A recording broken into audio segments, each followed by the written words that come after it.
Jamaican stories that will have you wondering why people so wicked. The Soup Woman. Full story. In a popular community in Jamaica, in a parish known for obeah practices, there is a woman who sold soup. Her soup was the fastest selling soup in the community.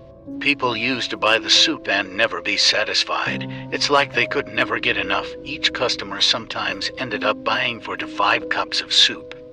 Her soup business was so profitable that she built her house out of it, bought many cars, and was living a lavish life. Life was good. Business was booming until one day a family member, in a quarrel, let out the secret ingredient that she was using to hold her customers, and the news quickly spread throughout the town. Follow Jamaican True Stories. The family members said that the soup woman go to the obeah man to get her oils and powder every night. Soupy rubbed down from head to toe in oil, making sure that her poom was well oiled.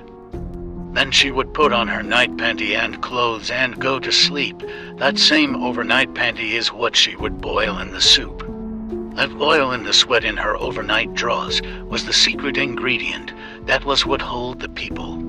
After people hear that, her business took a big hit and people stopped buying the soup until she eventually stopped selling it. Like, follow, and share Jamaican True Stories for more.